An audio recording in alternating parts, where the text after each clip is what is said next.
This morning, I want to come to you and sort of speak to my kids.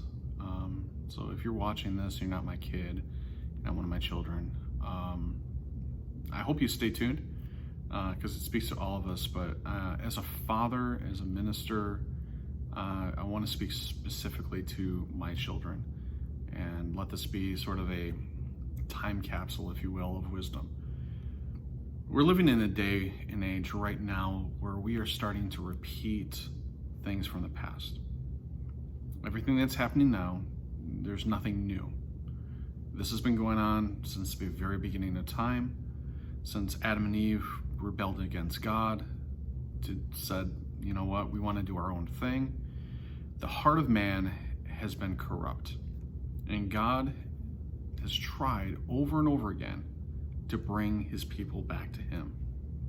His desire is for us to draw near to him. His desire for us is to be close to him and to rely on him for our everyday needs. And more than anything, to accept his unconditional love for us. That's his goal. That's his desire. But if you're a parent, you know that sometimes your children don't always do what you ask. And they don't always follow where you want them to go. Right now, we're seeing a repeat of all that. Famous philosopher and writer once said, "Those who can't remember the past are condemned to repeat it." And that's where we are. So if we're not going to learn from the past, we're going to repeat it. So with everything that's going on in our society right now, everything that's going on around the world, we're simply repeating everything that has happened previous. It's a step away from God, and God is forced to do something he doesn't want to necessarily do. Because of his holiness, he needs to respond with judgment. Judgment hasn't come yet, but it's coming. It's reminded me of Ezekiel chapter 22. This is what it says. "The word of the Lord came to me, Ezekiel, Son of man, will you judge her? Will you judge this city for bloodshed? Then confront her with all her detestable practices and say, this is what the Lord, sovereign Lord, says." And after this, he goes on and he lists all these various different things that Jerusalem has done. All the sins that Jerusalem has done. And when you read through it, and I highly encourage you to go through and read this, it looks like our society today. The way that we have put idols before God, even our families before God. The way that we have put our sexual practices before God, or the pursuit of finances before God. We've put everything before God. And God sits there and says, no. I'm holy. I'm creator. You are the creation. Your responsibility is not to worship the creation. It's to worship me. So he has to respond. But he doesn't respond at the first inkling of trouble. That's God's grace. God's not the kind of God that the first time you get out of line, man, he just lays into you. Instead, he's a gracious God. And he has been gracious for years and generations with us. And if we don't wake up,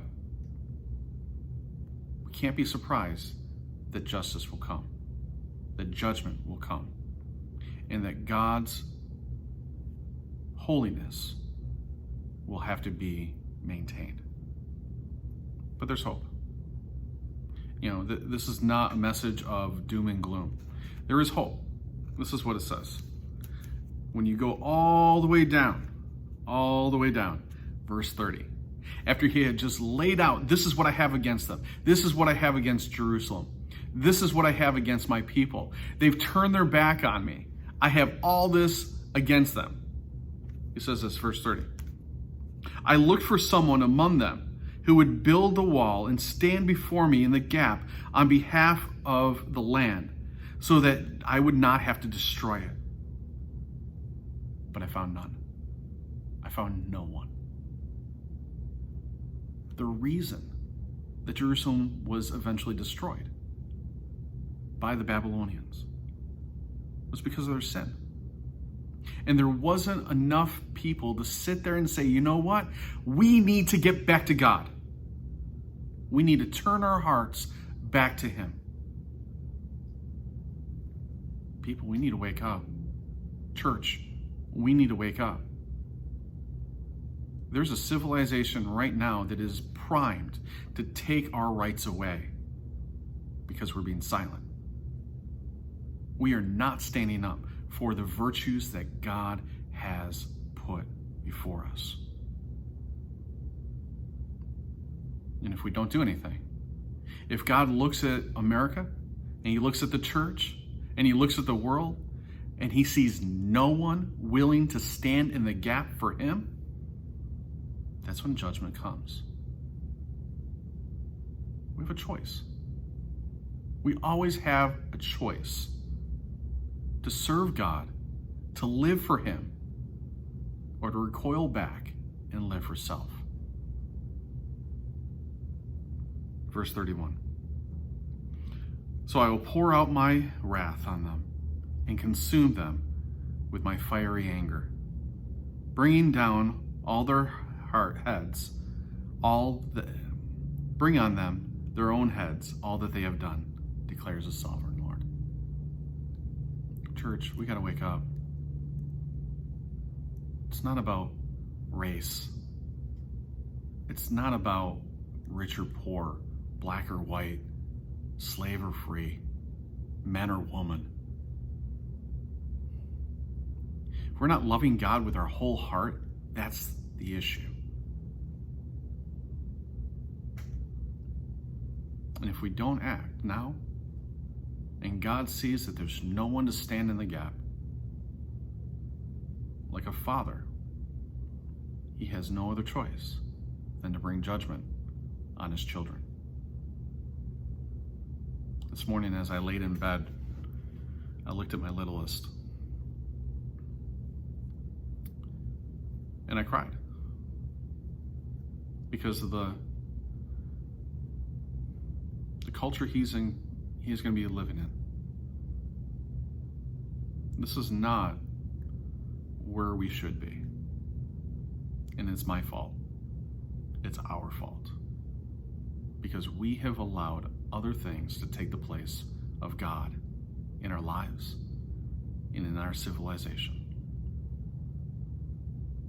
So, like I mentioned, this is probably a time capsule.